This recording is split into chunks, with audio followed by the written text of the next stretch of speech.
বিশ্বের দীর্ঘতম সমুদ্র সৈকতের শহর কক্সবাজারে পর্যটকদের নিরাপত্তা নিশ্চিত করতে অবৈধ রেন্ট বাইকের বিরুদ্ধে বিশেষ অভিযান পরিচালনা করেছে জেলা প্রশাসনের পর্যটক সেল। শনিবার সারাদিন সুগন্ধা পয়েন্ট, কলাতলী ডলফিন মোড় সহ বিভিন্ন স্থানে এই অভিযান পরিচালনা করেন পর্যটক সেলের নির্বাহী ম্যাজিস্ট্রেট মোহাম্মদ নাফিস ইন্তেসার নাফি। বিস্তারিত থাকছে আরাফাত শিকদারের প্রতিবেদনে। অভিযানে দেখা যায় সরকারি অনুমোদন ছাড়াই ব্যাঙের ছাতার মতো ছড়িয়ে পড়েছে রেন্ট বাইক ব্যবসা।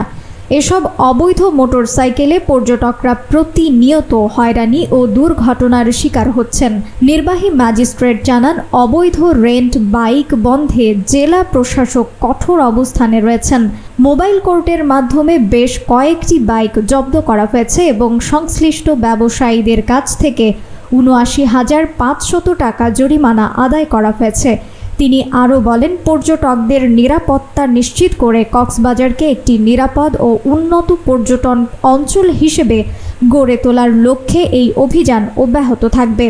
জেলা প্রশাসনের পক্ষ থেকে জানানো হয়েছে, পর্যটকদের হয়রানি রোধ এবং দুর্ঘটনা কমাতে নিয়মিতভাবে এ ধরনের অভিযান চলবে। ঠিকভাবে ব্যবহার করছে।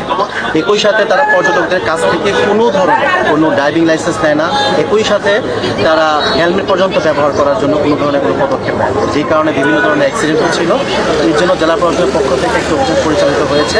3টা জায়গায় অভিযান পরিচালনা করেছি আমরা। একটা ব্যক্তিগত বাইক বাণিজ্যিকভাবে ব্যবহার করে বা রেন্টে বাইক তারা পরিচালনা করে, এখানে ব্যবসা পরিচালনা করে, তারা কঠোর পদক্ষেপ হিসেবে কাজ করে।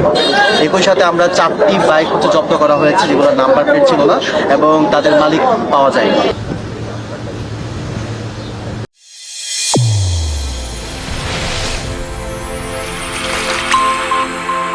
চ্যানেল A1 হৃদয়ের স্পন্দন।